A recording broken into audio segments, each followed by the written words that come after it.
இலங்கையில் யாருக்கும் தெரியாமல் ஒரு ஃபேமிலி இலங்கை கடற்கரையிலேருந்து தமிழ்நாட்டு கடற்கரைக்கு புறப்படுறாங்க. இவங்க தான் நம்ம சசிகுமார், சிம்ரன், அப்புறம் 2 பசங்க. இந்த ஃபேமிலியோட கதை தான் இந்த படம். அவங்க தமிழ்நாட்டு கடற்கரைக்கு வந்ததுமே அவங்கள போலீஸ் வளைச்சி பிடிச்சிடுறாங்க. போலீஸை பார்த்ததும் அவங்க விசாரிக்க ஆரம்பிக்கும் போது, நாங்கள் இலங்கையிலேருந்து அங்கே இருக்க முடியாமல் இங்கே இல்லீகலாக வந்திருக்கோன்றதை சொல்லிவிடுவாங்க.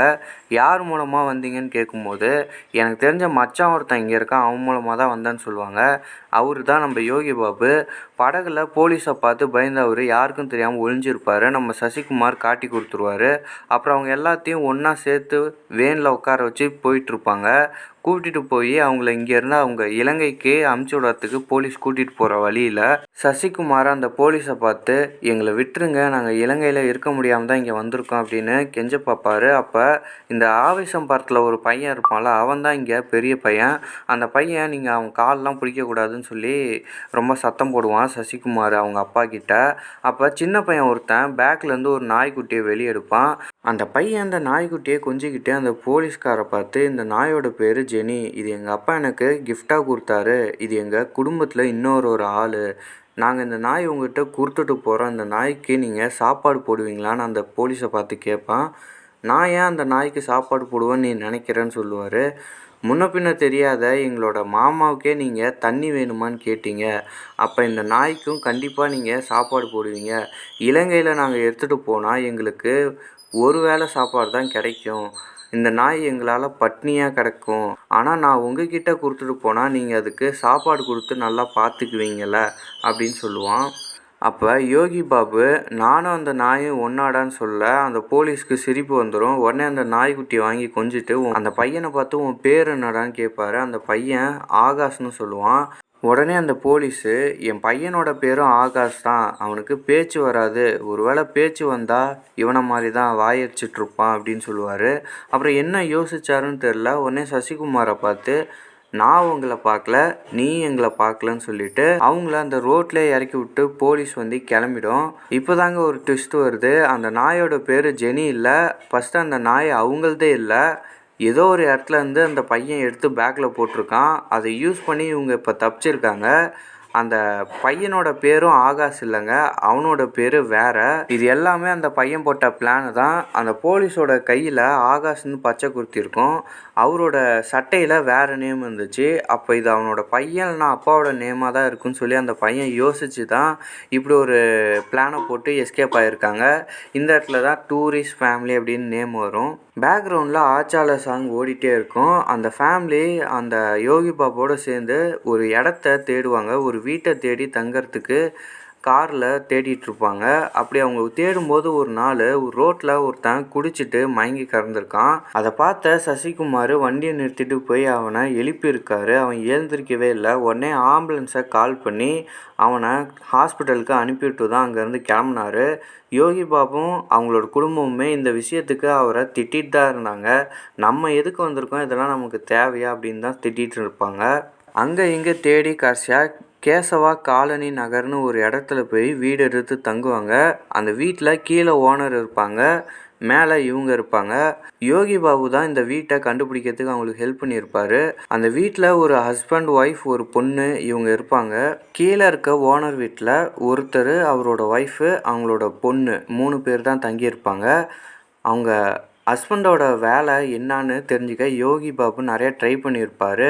ஒவ்வொரு டைமும் என்ன ஜாப்புன்னு கேட்கும்போது ஏதோ ஒரு தடங்கள் வந்து சொல்ல முடியாமலே போயிடும். கடைசி வரைக்குமே தெரியாது. சசிகுமார் ஃபேமிலி அங்கே மேலே குடி வர வரைக்குமே அவங்களுக்கு ஓனர் என்ன வேலை பார்க்குறாருன்னு தெரியாது. சசிகுமார் அவங்க ஃபேமிலியோட ஓனரோட வீட்டில் உட்காந்துருக்கும் போது அந்த ஓனர் அம்மா வந்து இவங்களுக்கெல்லாம் டீ போட்டு கொடுப்பாங்க. அவங்களோட பொண்ணும் பக்கத்தில் தான் இருப்பாங்க. அப்போ சசிகுமார், உங்கள் ஹஸ்பண்ட் என்ன வேலை பார்க்குறாருன்னு கேட்கும்போது டக்குன்னு ஒரு தடங்கள் வரும். வெளியே ஹார்ன் சவுண்டு கேட்கும். பார்த்தா அவர் ஒரு போலீஸ் ஆஃபீஸரு. இதை பார்த்து அவங்க எல்லோரும் பயந்துருவாங்க. ஏன்னா அவங்களே இல்லீகலாக தான் இங்கே வந்திருக்காங்க, ஒரு போலீஸ்லேருந்து தப்பிச்சு வந்திருக்காங்க. இப்போ போலீஸை பார்த்ததும் அவங்க பயந்துருவாங்க. அந்த ஓனர் வந்து இவங்ககிட்ட பேச ஆரம்பிக்கும் போது இவங்களோட ஸ்லாங்கு வித்தியாசமாக இருக்குதுன்னு கண்டுபிடிச்சிருவார். அப்போ இவங்க என்ன ஸ்லாங் நீங்கள் பேசுகிறீங்கன்னு கேட்கும்போது அவரே டக்குன்னு நீங்கள் மலையாளம் தானே அப்படின்னிடுவார். காலேஜில் என் ஃப்ரெண்டு இப்படி தான் மலையாளம் பேசுவான் அப்படின்னுவான். இவங்களும் அதை அப்படியே மெயின்டைன் பண்ணி நாங்கள் மலையாளி தான் சொல்லி அங்கே தங்க ஆரம்பிச்சிருவாங்க. அந்த ரூமில் அவங்க ஸ்டே பண்ண ஆரம்பித்ததும் பக்கத்தில் ஒரு வயசான பாட்டியும் தாத்தாவும் இருக்காங்க. அந்த பாட்டிக்கு இவங்கள பிடிச்சி போய் அடிக்கடி வந்து இவங்கக்கிட்ட பேசி பழக ஆரம்பிக்கிறாங்க. அவங்க பக்கம் ஏதாச்சும் சமைச்சா இவங்கள்ட்ட கொடுக்கறது, இவங்க ஏதாச்சும் சமைச்சா அவங்கள்ட்ட கொடுக்கறதுன்னு சிம்ரனுக்கும் அந்த பாட்டிக்கும் ஒரு நல்ல பாண்டிங் க்ரியேட் ஆகிட்ருக்கும். ஆனால் அந்த பாட்டியோட ஹஸ்பண்டு யாருக்கிட்டையுமே பேச மாட்டார். அவர் அந்த பாட்டியையும் பேச வேணான்னு தான் சொல்லுவார். ஆனால் அந்த பாட்டி இவங்களை பிடிச்சி போய் பேசிகிட்டு இருப்பாங்க. இன்னொரு பக்கம் நம்ம சசிகுமார் ஏதோ ஒரு வேலை ட்ரை பண்ணணுன்னு தேடிட்டு இருக்கும்போது பக்கத்து பில்டிங்கில் டிரைவர் வேணும்னு ஒரு போர்டு இருந்துச்சு. அதை பார்த்ததும் அவர் 2-3 நாளாக பக்கத்தில் என்னென்ன பிளேசஸ் இருக்குன்னு ஆட்டோ பிடிச்சி போய் செக் பண்ணி ரூட்டை தெரிஞ்சுக்கிறாரு. வீடு காமிச்சு கொடுத்த நம்ம யோகி பாபு அவங்களுக்கு ஆதார் கார்டு எல்லாம் ஃபேக்காக ரெடி பண்ணி கொடுக்குறாரு. அவங்களோட நேஷனாலிட்டி இந்தியன், அவங்க கேரளாவிலேருந்து இங்கே வந்தாங்க அப்படின்னு அவங்களோட அடையாளத்தை மாற்றிட்டாரு. ஒரு நாள் அந்த பெரிய பையன் வேலை செஞ்சிட்டு இருக்கும்போது மொட்டை மாடியில் அந்த ஓனரோட பொண்ணு உட்காந்துட்டு அவங்க ஃப்ரெண்டுக்கிட்ட அவன் மல்லுபாயா, அவன் கீஞ்ச பாய் மாதிரி இருக்கான் அப்படின்லாம் சொல்லி கலாய்ச்சிட்ருப்பாங்க. உடனே அந்த பெரிய பையன் இதை கேட்டுட்டு மொட்டை மாடியில் ஏறி போய் அந்த பொண்ணை பார்த்து முறைப்பான். அந்த பொண்ணு அப்படியே கண்டுக்காமல் கீழே போயிடும். அப்புறம் நம்ம சசிகுமார் அந்த சின்ன பையனை ஒரு ஸ்கூலில் சேர்த்து விட்ருவாங்க. இவங்க லைஃபு கொஞ்சம் கொஞ்சமாக நல்லா மாறிட்டு வருது. ஒரு பக்கம் ராமேஸ்வரம் போலீஸ் ஸ்டேஷனில் ஒரு போலீஸ் ஒருத்தனை போட்டு பயங்கரமாக அடிச்சிட்டாரு. அப்போ அவர் கால் வருது, ஏதோ ஒரு இடத்துல பாம்பு பிளாஸ்ட் ஆகிருக்கு. அந்த இடத்துக்கு போனால் நிறைய பேர் தீக்காயத்தோடு இருக்காங்க. ஒரு பெரிய பாம்பு பிளாஸ்ட் அங்கே நடந்திருக்கு. அப்போ அங்கே சுற்றி இருக்க சிசிடிவி கேமராவெலாம் வச்சு ஒரு ஃபுட்டேஜை எடுத்து இங்கே யார் வந்துட்டு போனாங்க, எப்படி நடந்துச்சுன்னு செக் பண்ண சொல்லிவிட்டு அந்த போலீஸ் போயிடுவார். கொஞ்ச நேரத்துக்கு முன்னாடி ஸ்டார்டிங்கில் ஒரு போலீஸு சசிகுமார் ஃபேமிலியை பிடிச்சார் இல்லையா, அவரை கூப்பிட்டு வச்சு அவர் கூட இருந்த ஒரு போலீஸு, நீங்கள் மட்டும் அவங்கள விட்டுட்டீங்க, இங்கே பாருங்கள் இந்த சிசிடிவி ஃபுட்டேஜில் இந்த குப்பை தொட்டியில் லாஸ்ட்டாக அவன் தான் குப்பை போட்டிருக்கான், நீங்கள் அவனை யாருன்னு விசாரிக்காமல் அவன் சொன்ன கதையெல்லாம் வச்சுட்டு அவனை விட்டுட்டிங்களே, ஒருவேளை இதை பண்ணதே அவங்களா இருந்தால் அவங்க இல்லீகலாக இங்கே வந்திருக்காங்க, நம்ம தப்பு பண்ணிட்டோம் அப்படின்னு அந்த போலீஸ்கிட்ட சொல்லுவார். இன்னொரு பக்கம் இந்த குட்டி பையன் ஸ்கூலுக்கு கிளம்பும் போது பக்கத்து வீட்டில் ஒருத்தர் பைக் மாட்டிட்டு கிளம்ப போவார். அப்போ அவரை நிறுத்தி இந்த இடத்துக்கு நான் போகிறேன், என்னை அங்கே இறக்கி விட்ருங்கன்னு சொல்லி கூப்பிட்டு போகிறாரு. கடைசியில் பார்த்தா அதே ஸ்கூலில் அவர் டீச்சராக இருக்கார். இந்த பையன் பேக்கெல்லாம் மாட்டிக்கிட்டு அந்த ஸ்கூலுக்குள்ளே போயிட்டு கிளாஸில் உட்காந்த பிறகு டீச்சராக அவர் தான் வராரு. அவரை பார்த்து தான் அவன் ஷாக் ஆகிடுவான். நம்ம சசிகுமாருக்கு ரூட்டெல்லாம் தெரிஞ்சு போச்சு. யோகி பாபுக்கிட்ட சொல்லி டிரைவிங் லைசன்ஸுக்கு அப்ளை பண்ண சொல்லிடுறாரு. அதுக்கப்புறம் அந்த டிரைவர் ஜாப் போட்டிருந்த அவரோட வீட்டுக்கு போய் 2 பேரும் மீட் பண்ணுறாங்க. எம்எஸ் பாஸ்கர் தான் அந்த வேலையை போட்டிருந்தாரு. அவரை பார்த்து இவங்க 2 பேரும் பேசுகிறாங்க. அப்போ அவர் இவங்கள பற்றி எல்லா டீட்டெயிலும் கேட்குறாங்க. அவர்கிட்ட இவங்க மலையாளத்துலேருந்து தான் வந்தாங்க அப்படின்னு சொல்லி எல்லா விஷயத்தையும் சொல்லிடுறாங்க. கொஞ்ச நேரத்தில் ஒரு கால் வருது, வெளியே போய் பேச போயிடுறாரு. அவங்க வீட்டில் வேலை செய்கிற ஒரு பையன் வந்து, சார் நீங்கள் கிளம்பிடுங்க, உங்களுக்கு இங்கெல்லாம் வேலை கிடைக்காது, இவர் இப்படி தான் பண்ணுவார் அப்படின்னுவான். அவர் வர்றதுக்குள்ளே அந்த பையன் பயந்து உள்ளே போயிடுவான். இப்போ சசிகுமாருக்கு ஒரே கன்ஃபியூஷனாக இருக்கும், இங்கே ஜாயின் பண்ணுவாங்களா, வேலையில் சேர்த்துக்குவாங்களா மாட்டாங்களான்னு. கொஞ்ச நேரத்தில் அந்த வேலை செய்கிற பையன் டீ கப்பில் பேப்பர் கப்பில் எடுத்து வந்து வச்சான். அப்போ எம்எஸ் பாஸ்கர் கோவப்பட்டு, எதுக்கு இந்த கப்பில் எடுத்து வந்து வச்ச, நீ எனக்கு இப்படி தான் வைப்பியா, எல்லாத்துக்கும் இப்படி தான் வைப்பியா அப்படின்னு சத்தம் போட, அவன் இல்லைங்க அப்படின்னும் போது, எல்லாத்துக்கும் எதில் வைப்பியோ அதுலேயே இவங்களுக்கும் கொடு அப்படின்னு சொல்லுவார். இதை அவர் சொன்னதை சசிகுமாருக்கு ரொம்ப பிடிச்சி போயிடும். அதுக்கப்புறம் இங்கே தான் வேலை செய்யணும்னு அவர் கன்ஃபார்மே பண்ணிடுவார். அப்புறம் தான் எம்எஸ் பாஸ்கர் சொல்லுவார், 1 வீக் உனக்கு நான் டைம் தரேன், நீ அந்த வேலையை பாரு, ஆனால் நான் சம்பளம் தரமாட்டேன், உன்னோட ஒர்க் எனக்கு பிடிச்சிருந்தா மட்டும்தான் உனக்கு ஜாப் தருவேன் அப்படின்னு சொல்லுவார். அதுக்கு சசிகுமாரும் ஓகே சொல்லிடுவார். ஒரு நாள் பக்கத்தில் இருக்க அந்த பாட்டிக்கு உடம்பு சரியில்லை. இது சிம்ரனுக்கு தெரியும். ஏதோ லிப்பரியா அப்படின்னு சொல்லி அந்த சிம்ரன் ரொம்ப நாளுக்கு அப்புறம் செஞ்சுருக்காங்க. அதை ஒரு டப்பாவில் போட்டு எடுத்து வந்து அந்த தாத்தாவுக்கு கொடுப்பாங்க. ரொம்ப நாளாக பேசாமல் இருந்த தாத்தா அன்னைக்கு தான் சிம்ரன் கிட்ட பேச ஆரம்பிப்பார். அப்போ அங்கே ஒரு ஆல்பம் இருந்துச்சு. அந்த பாட்டிக்கு பர்த்டே அன்னைக்கு இவர் அதை கொடுத்துருக்காரு. சின்ன வயசுலேருந்து இப்போ இருக்க வரைக்கும் ஃபுல் ஃபோட்டோவும் அதில் கலெக்ட் பண்ணியிருக்காரு. அதில் எதுலேயுமே அவங்க ரிலேட்டிவ்ஸோட ஃபோட்டோஸ் இல்லை. அதுக்கு தான் அவர் சொல்லியிருக்காரு, நாங்கள் ஓடி வந்து தான் கல்யாணம் பண்ணியிருந்தோம், எங்கள் கல்யாணத்துக்கு அப்புறம் எங்களை 2 வீட்டில் இருந்தும் பார்க்கறதே விட்டுட்டாங்க அப்படின்னு சொல்லுவார். அவங்க 2 பேரும் தனியாகவே தான் இருக்காங்க. சசிகுமார் டிரைவர் வேலையில் ஜாயின் பண்ணிட்டாரு. அந்த 1 வீக்குள்ளே அவரோட பாஸ்கரை இம்ப்ரெஸ் பண்ணியே ஆகணும். அவரோட பாஸ் தான் பாஸ்கர். அவரை இம்ப்ரெஸ் பண்ணுறதுக்காக போகும்போதும் வரும்போதும் எம்ஜிஆரோட நீங்கள் நல்லா இருக்க வேணும், நாடு முன்னேற, இந்த மாதிரி சாங்காக போட்டு இம்ப்ரெஸ் பண்ண பார்ப்பாரு. பாஸ்கர் கோவமாயிடுவார். இன்னொரு முறை இந்த மாதிரி பாட்டு ஓடுச்சுன்னா மண்டையை உடச்சிரும் அப்படின்னிடுவார். அப்புறம் பாட்டு போடுறதெல்லாம் நிறுத்திட்டு கம்முன்னு வேலையை பார்க்க ஆரம்பிச்சிருவார். கரெக்டாக வண்டி ஓட்டுவார், கரெக்டாக சாப்பிடுவார், வண்டியெல்லாம் துடைச்சி டீசெண்டாக வச்சுக்குவார். ஒரு நாள் அவரோட பையன் லெமன் ஜூஸ்னு எடுத்து வந்து கொடுப்பாரு. அந்த சீனை காட்டுவாங்க. அப்புறம் அந்த பக்கத்து வீட்டில் ஒரு பையன் இருக்காங்க. அவன் குடிச்சிட்டு பக்கத்தில் இருக்கவங்க எல்லா வீட்லேயும் டார்ச்சர் பண்ணிகிட்டு இருப்பான். பாட்டில் உடச்சி போடுவான், வாந்தி எடுத்து வைப்பான். எல்லாரும் அவனை வந்து அடித்து திட்டி புலம்பிகிட்டே இருப்பாங்க. ஒரு நாள் அவன் தனியாக நடந்து போயிட்டு இருக்கும்போது நம்ம சசிகுமார் அவனை பார்த்து சாப்பிட்டியான்னு கேட்பாரு. அவன் திரும்ப கூட மாட்டான். ஒரு நிமிஷம் அப்படியே ஷாக்காகி போய் நின்றுட்டு அவன் அப்படியே கிளம்பி போயிடுவான். அப்புறம் சசிகுமார் ஃபேமிலியெல்லாம் இந்த தாத்தா பாட்டி ஃபேமிலியோட ரொம்ப நெருக்கமாயிடுவாங்க. அவங்களுக்கு இவங்க சிலோன் தமிழ் தாங்கிறது தெரிஞ்சிடும். தெரிஞ்சாலும் அவங்க நான் அதெல்லாம் காட்டி கொடுக்க மாட்டேன்னு சொல்லிட்டு ரொம்ப நல்லா அழகாக பழகிட்டு இருப்பாங்க. இன்னொரு பக்கம் இந்த போலீஸ் ஸ்டேஷனை காட்டுறாங்க. ஒரு போலீஸ் ஆஃபீஸர் ஒருத்தனை அடித்தான்னு சொன்னால அவன் உயிர் பொழைக்க முடியாத நிலமையில் இருக்கான். அதனால் அந்த போலீஸ் ரொம்ப பதட்டத்தில் இருக்கான். அந்த பதட்டத்துலேயும் அந்த பாம் பிளாஸ்ட்டை விசாரிச்சிங்களா இல்லையான்னு கேட்பான். சிசிடிவி ஃபுட்டேஜ் ரொம்ப லோ குவாலிட்டியில் இருக்காங்க. இப்போ ஒரு நாளைக்கு 24,000 பேர் பக்கம் டூரிஸ்ட் வந்துட்டு போகிறாங்க. இதில் கண்டுபிடிக்க ரொம்ப டைம் ஆகுது அப்படின்னு சொல்லுவாங்க. அப்போ ஸ்டார்டிங்கில் இந்த ஃபேமிலியை பிடிச்ச ஒரு 3 போலீஸில் ஒரு ஏட்டையாக அங்கே நின்றுட்டுருப்பான்.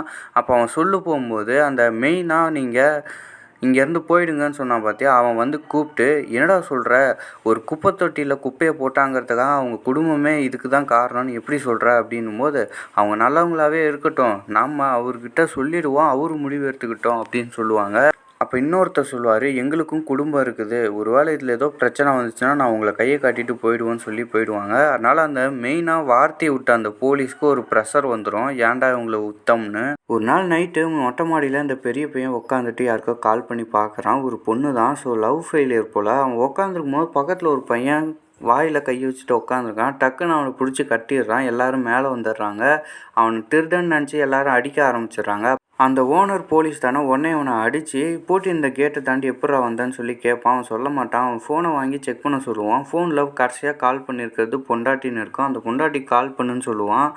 அப்போ அந்த ஓனரோட பொண்ணு பதட்டமாகவே இருப்பாள். டக்குன்னு கால் பண்ணால் வேறு ஒரு பொண்ணு பேசும். அந்த பொண்ணுக்கிட்ட என் பேபியோட ஃபோன் உங்களுக்கு எப்படி கிடச்சிது அப்படின்னு அந்த பொண்ணு சொல்ல, அதுக்கு இந்த போலீஸு உன் பேபி இங்கே திருட வேண்டாம் அப்படின்னு சொல்லுவான். அப்போ உடனே அந்த ஃபோனை வாங்கி அந்த ஓனரோட பொண்ணு ஹரிணியா அப்படின்னு கேட்கும். அந்த ஃபோனில் பேசுனது அந்த ஓனர் பொண்ணோட ஃப்ரெண்டு. அப்போ உடனே அந்த திருட்டு பையனாக இருக்கவனை கன்னத்திலே அரைஞ்சி, இப்போ தாண்டா என் கூட இருந்தால் போய் என் ஃப்ரெண்டு கூடயா அப்படின்னு சொல்லி ஷாக் ஆகிட்டு அந்த ஃபோனை அவங்க அப்பா கிட்ட ஒப்படைச்சிட்டு அவள் ஓடி போயிடுவாள் வீட்டுக்குள்ளே. அவங்க அப்பாவுக்கு நெஞ்சு வலியே வர மாதிரி ஆகிடும். ரொம்ப ஷாக் ஆகிடுவார். இந்த திருட்டு பையனாக வந்தவன் அந்த பொண்ணை பார்க்க வந்தவன், ஆனால் அவன் இன்னொரு பொண்ணையும் லவ் பண்ணிகிட்ருக்கான். அதான் அவன் பார்க்க வந்த பொண்ணோட ஃப்ரெண்டையே லவ் பண்ணிகிட்ருக்கான். ஒரு நாள் திடீர்னு வந்து அந்த பாட்டி சிம்ரனை பார்த்து, அவர் எப்பயுமே எனக்கு முன்னாடி ஏஞ்சிருவார், இன்றைக்கி இன்னும் ஏந்திருக்கல, எனக்கு பயமாக இருக்குது, வந்து பாருமான்னு சொல்லுவாங்க. அப்போ அவங்கள போய் எழுப்பிவிட்டா அவர் தூங்கிட்டா இருப்பார், ஏஞ்சிருவாருங்க. இந்த பாட்டி ஒரு சேரில் உட்காந்துருப்பாங்க. அப்புறம் அந்த தாத்தா கிட்ட வந்து பார்த்தா அவங்க ஏந்திரிக்கவே மாட்டாங்க. அப்படியே அவங்க இறந்து போயிடுவாங்க. அவங்களுக்கு யாருமே கிடையாது, அந்த தாத்தா மட்டும்தான். இந்த விஷயத்த தெரிஞ்சதும் சசிகுமார் பக்கத்தில் இருக்க எல்லார்கிட்டையும் இந்த விஷயத்த சொல்லி அந்த சாவை ரொம்ப பெருசாக பண்ண வச்சுருப்பார். யாருமே இல்லாமல் இருந்த அந்த சாவுக்கு இந்த தாத்தா சசிகுமாருக்கு தேங்க்ஸ் சொல்லுவார். நான் இவளை கூட்டிகிட்டு வரும்போது இவளோட அப்பா நீ கண்டிப்பாக யாரும் இல்லாத அனாதையாக தான் சாவன்னு சொல்லி சாபம் விட்டார், அது மாதிரியே நடந்து போயிடுமோன்னு பயந்துட்டு இருந்தேன் அப்படின்னு சொல்லுவார். அவங்க அப்பா இங்கே கிளம்பி வராரு, அவர் முன்னாடி நான் இப்படி முழிப்பேன்னு சொல்லி அழுவார். அதுக்காக தான் எல்லாத்தையும் திரட்டி சசிகுமார் அவங்களோட சாவை சாதாரணமாக தனியாக போகக்கூடாதுன்னு நினச்சாரு. ஒரு நாள் போலீஸ் ஸ்டேஷனில் ஒருத்தன் நாய்க்குட்டி காணுன்னு கம்ப்ளைண்ட் பண்ண வருவான். அவனை போலீஸ் ஸ்டேஷனில் இருக்கவங்க எல்லாம் துரத்துவாங்க, ஆனால் அவன் அழுதுகிட்டே இருப்பான். ஸோ இதே இடத்துல திரும்ப அந்த ஸ்டார்டிங்கில் சசிகுமார் ஃபேமிலியை விட்ட அதே போலீஸு கருணை காட்டி அவனை கூப்பிட்டு கம்ப்ளைண்ட் கேட்பான். அப்போ தான் அவனுக்கு தெரியுது, எந்த நாயை பார்த்து ஏமாந்தனோ அந்த நாய் தான் இவனோட நாய், இந்த நாயை தொலைச்சிட்டு தான் இவன் கம்ப்ளைண்ட் பண்ண வந்திருக்கான். இதை பார்த்ததும் அவன் கன்ஃபார்ம் பண்ணிட்டான் அவங்க ரொம்ப தப்பானவங்க தான்னு. உடனே அந்த போலீஸை அவங்க இருக்க இடத்த தேடி கண்டுபிடிக்க ஆரம்பிச்சிட்டாரு. இன்னொரு பக்கம் அந்த பையனும் அந்த பொண்ணும் பேசிக்கிறாங்க. அந்த பையன் அந்த பொண்ணுக்கிட்ட சாரி கேட்பான். அப்போ தான் ஃபுல் ஸ்டோரியும் சொல்லுவாங்க. ஸ்கூலில் இருந்தே அந்த பையன் இவங்களுக்கு பழக்கமாக இருக்கான். அப்போ இவனும் எனக்கும் ஒரு கேர்ள் ஃப்ரெண்ட் இருக்காங்க, அவங்க ஸ்ரீலங்காவில் இருக்காங்க அப்படின்னு சொல்லுவான். அப்போ இவன் ஸ்ரீலங்காவிலேருந்து இங்கே வந்த எல்லா ஸ்டோரியும் அந்த பொண்ணுக்கிட்ட சொல்லிவிடுவான். எந்த நம்பிக்கையில் இதெல்லாம் என்கிட்ட சொல்கிறேன்னு அவங்க கேட்க, நீங்கள் சொல்ல மாட்டீங்கன்ற தைரியம் தான் அப்படின்னு சொல்லிட்டு கிளம்பிடுவான். அவங்களும் சொல்ல மாட்டேன்னுவாங்க. அடுத்த நாள் நம்ம சசிகுமாருக்கு எம்எஸ் பாஸ்கர் கொடுத்த ட்ரைனிங் பீரியட் முடிஞ்சிடும். உன்னை நான் வேலையில் விட்டு நிறுத்துறேன்னு சொல்லிடுவார். அப்போ அவர் கோவப்பட்டு, நீங்களும் எல்லாரும் மாதிரியான பணக்கார திமிரு உள்ளவர் தான், நீங்கள் மனுஷனே கிடையாது அப்படின்னு சொல்லிடுவான். அவன் இன்னும் ஒரு நிமிஷத்துக்கு மேலே நீ இந்த வீட்டில் இருக்கக்கூடாது கிளம்புன்னும் போது அவர் அழுதுகிட்டே வெளியே வந்துடுவார். அன்னைக்கு அவர் குடிச்சிட்டு வீட்டுக்கு வந்து பெரிய கலாட்டா பண்ணிடுவார். அன்னைக்கு வீட்டில் இருக்கவங்கள்ட்டலாம் சண்டை போடும்போது அந்த பெரிய பையன், நீங்கள் இப்படி தான் அடுத்தவங்கள பற்றி யோசிக்காமல் நீங்கள் பண்ணுறது மட்டுமே கரெக்டுன்னு நினச்சி எல்லாமே பண்ணுறீங்க, எங்களை பற்றி நீங்கள் யோசிக்கிறது இல்லைன்னு சொல்லி பெரிய சண்டை வரும். நீங்கள் வேலை செய்கிறது எனக்கு பிடிக்காது, நீங்கள் வந்து ரொம்ப கஷ்டப்படுறீங்க, நான் காலேஜ் முடித்து ஒரு வேலைக்கு போய் உங்களை உட்கார வச்சு சாப்பாடு போடலான்னு நினைக்கும் போது நீங்கள் யாருக்கும் சொல்லாமல் எங்களை வலுக்கட்டாயமாக இழுத்துட்டு வந்து இங்கே உட்கார வச்சுட்டீங்க. இப்போ நான் படித்ததுக்கு அர்த்தமே இல்லாமல் போச்சு. டெய்லி நீங்கள் அந்த காரை துடைக்கும் போது எனக்கு கஷ்டமாக இருக்கும். நான் தான் உங்களுக்கு அந்த லெமன் ஜூஸ்லாம் போட சொல்லி கொடுத்துருப்பேன் அப்படின்னு சொல்லி ரொம்ப எமோஷ்னலாக பேசி டச் ஆகிடுவாங்க. ரொம்ப குடிபோதையில் வந்து கலாட்டா பண்ணவர் ரொம்ப எமோஷ்னல் ஆகி உட்காந்துருவார். அப்புறம் எல்லோரும் சாப்பிட உட்காருவாங்க. அந்த பையன் எமோஷ்னல் ஆனதுக்கு காரணம், அவன் லவ் பண்ண பொண்ணுக்கு அங்கே கல்யாணம் நடக்குது. இவன் இங்கே வந்தனால தான் அந்த பொண்ணு அவனால் கல்யாணம் பண்ண முடியலன்ற வருத்தம் தான் அவனுக்கு. அப்போ அவர் சாரி சொல்லுவார் சாப்பிடும்போது. இல்லை பரவாயில்லப்பா அப்படின்னு சொல்லிட்டு ஒரு வீடியோ காட்டுவான். அந்த வீடியோவில் அவன் லவ் பண்ண பொண்ணு இன்னொருத்தனோட ஜாலியாக சேர்ந்து டான்ஸ் ஆடி கல்யாணம் பண்ணுவாள். அதில் இந்த மலையூர் மம்முட்டியான் டான்ஸும் ஆடியிருப்பா. அப்போ அவன் அழுதுகிட்டே சொல்லுவான், இந்த சாங் என் கல்யாணத்தில் என் கூட ஆடுறேன்னு சொன்னான், இப்போ இன்னொருத்தன் கூட ஆடுறான்னு சொல்லி அழுவான். இனிமேல் எப்படிப்பா இந்த பாட்டை என்னால் கேட்க முடியும், இதை கேட்டாலே எனக்கு அவள் ஞாபகம் தானே வரும் அப்படின்னு சொல்லும்போது அந்த குட்டி பையன் அந்த பாட்டுக்கு டான்ஸ் ஆடுவான்.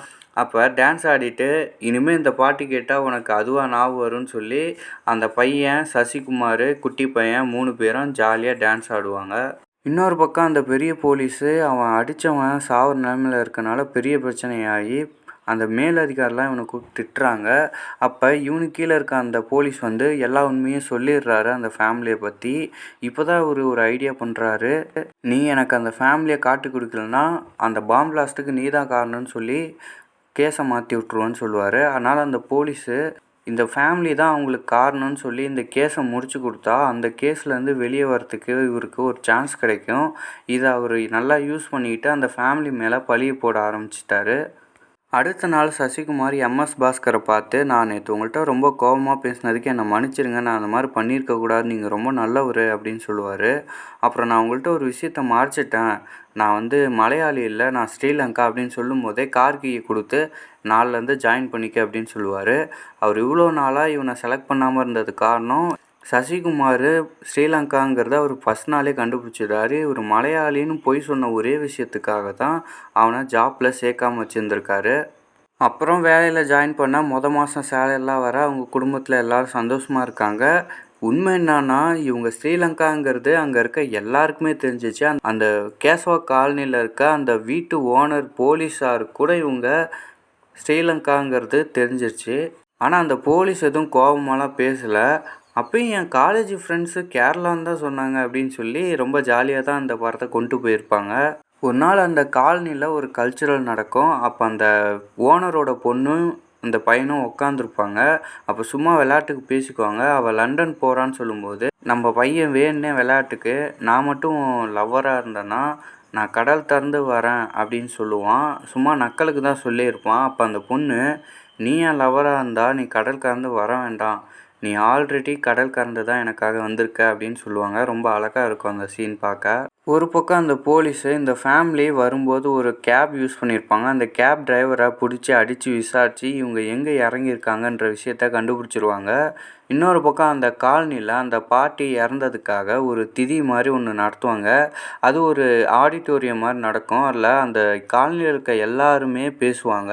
அங்கே பேசுகிறவங்க எல்லாம் இந்த சசிகுமாரை தான் புகழ்ந்து பேசுவாங்க. அன்னைக்கு இவர் பண்ணதால தான் தனியாக இல்லாமல் அவங்களோட சடங்கு நிறைய பேர் முன்னாடி நடந்துச்சு. ரொம்ப ரொம்ப சந்தோஷமாக இருக்குன்னு சொல்லி பேசுவாங்க. அப்போ ரொம்ப நாளாக குடிச்சிட்டு ஒருத்தன் அட்டூழியம் பண்ணிகிட்டு இருந்தாலும் அவன் எமோஷ்னலாக பேசுவான். எனக்கு இங்கே ஒரு அம்மா இருந்தாங்க, அது இங்கே இருக்க யாருக்குமே தெரியாது. நான் குடிச்சிட்டு உங்கள்கிட்ட வம்பு பண்ணுறது மட்டும்தான் உங்களுக்கு தெரியும். எங்கள் அம்மா என்கிட்ட எப்பயுமே சாப்பிட்டியான்னு தான் கேட்பாங்க. ஆனால் ஒரு நாள் தம்பி நீ யார் அப்படின்னு கேட்டாங்க. எனக்கு அன்றைக்கி ரொம்ப கஷ்டமாகிடுச்சு. அவங்க இறந்து போனப்போ அவங்கள பார்க்க கூட இங்கே யாருமே இல்லை. நான் அதுக்கப்புறம் தான் இந்த மாதிரி நிலைமைக்கு மாறினேன். ஒரு நாள் குடிச்சிட்டு சாகிற நிலமையில இருக்கும்போது என்னை ஒரு முகம்தான் வந்து காப்பாற்றுச்சு, அது இவர் தான் அப்படின்னு சொல்லுவாங்க. ஸ்டார்டிங்கில் ஒருத்தருக்கு ஆம்புலன்ஸ் பண்ணியிருப்பார்ல, அது இந்த பையன்தான். ஸோ அன்னைக்கு ரொம்ப எமோஷ்னலாக சசிகுமாரை பற்றி பேசியிருப்பான் அந்த பையன். அப்புறம் எங்கள் அம்மாவுக்கு அப்புறம் என்னை சாப்பிட்டியான்னு கேட்ட ஒரே ஆள் இவர் தான் அப்படின்னு சொல்லுவார். ஒரு நாள் அந்த பையன் நடந்து போயிட்டு இருக்கும்போது கேட்டாருன்னு சொன்னால, அதை தான் சொல்கிறான். அங்கே இருக்கவங்க எல்லாருமே சசிகுமாரை தான் ரொம்ப பாசமாக பேசுவாங்க. எல்லாருக்குமே சசிகுமார் ஃபேமிலியாக பிடிச்சி போயிடும். ஒரு நாள் யோகி பாபு இங்கே வந்து பார்க்குறாங்க. இங்கே இருக்கவங்க எல்லாருமே ஸ்ரீலங்கா பேச ஆரம்பிச்சிட்டாங்க. அவர் ஸ்டார்டிங்கில் சொல்லியிருப்பார் சீக்கிரம் தமிழை கற்றுக்குங்கன்னு. ஆனால் அந்த காலனியில் இருக்கவங்கெல்லாம் ஸ்ரீலங்கா தான் பேச ஆரம்பிப்பாங்க. ஸோ இவங்க அந்தளவுக்கு எல்லாருக்கிட்டையும் பழகியிருக்காங்க. அதை பார்த்து யோகி பாபு ரொம்ப ஷாக் ஆகிடுவார். ஏங்க நீங்கள் என்ன டூரிஸ்ட் ஃபேமிலியாக நீங்களே பொழைக்க வந்துடுவீங்க, பார்த்து எச்சரிக்கையாக இருங்க அவர் சொல்லிட்டு போவார். அடுத்த நாளே அந்த காலனிக்கு போலீஸ் வந்து இங்கே ஸ்ரீலங்காவிலேருந்து இல்லீகலாக வந்த ஒரு டெரரிசம் ஃபேமிலி இங்கே தான் தங்கியிருக்காங்க, அவங்க யாருன்னு நீங்களாக வெளியே வந்துடுங்க, இப்போ நாங்கள் ஒவ்வொரு வீட்டாக வந்து செக் பண்ணுவோன்னு சொல்லி அனௌன்ஸ் பண்ணிவிட்டு ஒவ்வொரு வீட்டாக போய் செக் பண்ணுறாங்க. கடைசி வரைக்குமே அவங்களால அந்த ஃபேமிலியை கண்டுபிடிக்க முடியல. அவங்க சசிகுமார் ஃபேமிலிக்கும் போய் பேசிட்டாங்க. அந்த ஸ்ரீலங்கா ஃபேமிலி யாருன்னு கண்டுபிடிக்க முடியல. ஏன்னா அங்கே இருக்க எல்லாருமே ஸ்ரீலங்கா மொழியில் தான் பேசினாங்க. அதனால் மொத்த காலனியுமே ஸ்ரீலங்கான்னு தெரிஞ்சதும் இதில் யார் அந்த டெரரிஸ்ட் ஃபேமிலின்னு கண்டுபிடிக்க முடியல. எப்படியா கண்டுபிடிக்க முடியாமல் போயிடும். அதான் கூட ஒருத்தர் பார்த்தவர் இருந்தாரே அப்படின்னு கேட்டிங்கன்னா, அவர் இங்கே இருக்க எல்லாருமே ஸ்ரீலங்கா பேசுகிறத பார்த்ததும் ரொம்ப சந்தோஷப்பட்டு இப்படிப்பட்ட குடும்பத்தை நம்ம காப்பாற்றினது ரொம்ப நல்லது தான் அப்படின்னு சொல்லி அந்த குடும்பத்தை காட்டி கொடுக்காம விட்டுருவார். கடைசியாக சசிகுமார் ஓடி வந்து நாங்களே ஒரு அகதி தானே, எங்களுக்கு ஏன் ஹெல்ப் பண்ணீங்கன்னு கேட்கும்போது அந்த போலீஸு திரும்பி யார் சொன்னா நீ அகதி அப்படின்னு சொல்லுவாங்க. அப்படியே கேமரா ஷாட்டை காட்டினா மொத்த காலனியும் அவங்களுக்கு பின்னாடி நிற்பாங்க. அப்படியே இந்த படத்தை முடிச்சிருவாங்க.